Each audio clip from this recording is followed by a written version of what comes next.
নমস্কার বন্ধুরা, আজকে আমরা এই ভিডিওতে আলোচনা করব যে আমাদের সেন্ট্রাল গভর্নমেন্টের পক্ষ থেকে ভোটের মুখে কিন্তু কিছু নতুন ঘোষণা করা হয়েছে। তো বন্ধুরা, আসুন দেখে নিই কী কী নতুন ঘোষণা করা হয়েছে সেন্ট্রাল গভর্নমেন্টের পক্ষ থেকে, আর এই সমস্ত নতুন ঘোষণা থেকে আমাদের কি কি সুবিধা হতে চলেছে।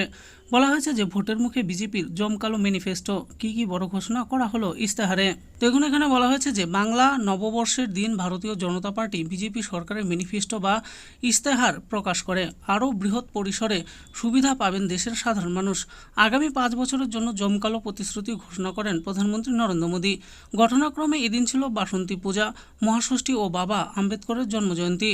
প্রধানমন্ত্রী বলেন, এমন শুভ মুহূর্তে মা কাত্যায়নী 2 বাহুতে পদ্মফুল ধারণ করেছেন। এরপরে দেখুন, বলা হয়েছে সরকার দেশ ও জনগণের উন্নতি ও সেবার জন্য যে সমস্ত প্রতিশ্রুতি ওই ইস্তেহারে ঘোষণা করেছেন তার নাম দেওয়া হয়েছে সংকল্পপত্র বা মোদি গ্যারান্টি।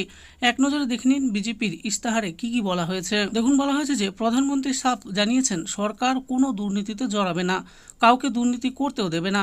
দুর্নীতিবাজদের বিরুদ্ধে কড়া পদক্ষেপ নেবে সরকার। এক দেশ এক ভোট নীতি চালু করা হবে যাতে লোকসভা, বিধানসভা, পঞ্চায়েত ও পৌরসভা নির্বাচন একেবারে হতে পারে। এতে নির্বাচনী খরচ কমবে, ইলেকট্রনিক্সের উৎপাদন ও বিক্রি বৃদ্ধি করবে। সেই মতোই মহাকাশ গবেষণায় বরাদ্দ বৃদ্ধি এবং ডিজিটাল ও সামাজিক পরিকাঠামোগত উন্নয়ন বৃদ্ধি করা সরকারের মূল লক্ষ্য। বন্দে ভারত চেয়ার কারের পাশাপাশি বন্দে ভারত মেট্রো ও স্লিপার কোচের ট্রেন চালু করা হবে। পর্যটন শিল্পের শ্রীবৃদ্ধি ঘটানো হবে। বিশ্বে দেশের সবচেয়ে পুরনো তামিল ভাষার বিস্তার এবং 2025-এ বিরসা মুন্ডার সার্ধশতবর্ষতম জন্মদিবস জাতীয় স্তরে পালন করা হবে। 700-রও বেশি একলব্য আর্টস একাডেমি স্কুলের স্বীকৃতি প্রদান। ভারতকে ফুড প্রসেসিং ও নিউট্রিশন হাব তৈরির জন্য ন্যাচারাল ফার্মিং এর উপর জোর দেওয়া হবে। উপকৃত হবেন 2 কোটি কৃষক। পিএম কিষাণ সম্মান নিধি প্রকল্পের সুবিধা প্রদান অব্যাহত থাকবে। ডেয়ারি শিল্প বাড়ানো হবে। মহিলা খেলোয়াড়দের উপর বিশেষ উন্নয়নে জোর দেওয়া হবে। প্রায় 10 কোটি মহিলাকে আইটি স্কিল শেখানো হবে। এছাড়াও লাখপতি দিদির আওতায় 3 কোটি মহিলাকে বাণিজ্যিক প্রশিক্ষণ দেওয়া হবে। রূপান্তরকারীদের আয়ুষ্মান ভারত যোজনার অন্তর্ভুক্ত করা হবে। ঠেলা চালকদের 50,000 টাকা পর্যন্ত এবং এন্ট্রিপ্রিনিয়রদের 20 লক্ষ টাকা পর্যন্ত ঋণ দেবে সরকার। এরপরে দেখুন, আরও বলা হয়েছে যে প্রধানমন্ত্রী সূর্যোদয় যোজনার মাধ্যমে কোটি কোটি পরিবারকে বিনামূল্যে বিদ্যুৎ পরিষেবা প্রদান করা হবে। পাইপলাইনের গ্যাস দেওয়ার পাশাপাশি প্রধানমন্ত্রী আবাস যোজনায় আরও 3 কোটি পাকা বাড়ি তৈরির আশ্বাস দেন নরেন্দ্র মোদী। দেশজুড়ে চালু হতে চলা জন ঔষধি কেন্দ্রে 80% ছাড়ে ওষুধ প্রদান এবং 70 ঊর্ধ্ব সকল ব্যক্তিকে আয়ুষ্মান ভারতের অধীনে 5 লাখ টাকা পর্যন্ত জটিল অসুখের জন্য বিনামূল্যে চিকিৎসা পরিষেবা প্রদান মোদি গ্যারান্টির অন্তর্ভুক্ত।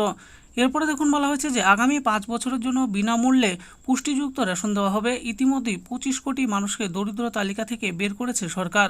মানুষের জীবনের মান উন্নয়ন, যুব উন্নয়ন, কর্মসংস্থান বৃদ্ধি সরকারের ইস্তেহারে জায়গা পেয়েছে।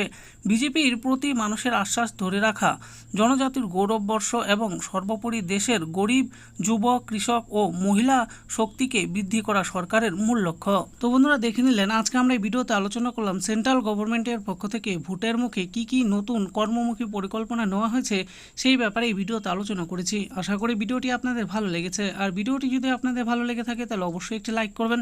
আরও এরকম নিত্য নতুন স্কিম আপডেট সম্পর্কে জানার জন্য আমাদের এই চ্যানেল গভর্নমেন্ট স্কিম প্রো চ্যানেলটিকে অবশ্যই সাবস্ক্রাইব করবেন। আর এই ভিডিওটি দেখার জন্য আপনাদের সকলকেই অসংখ্য ধন্যবাদ।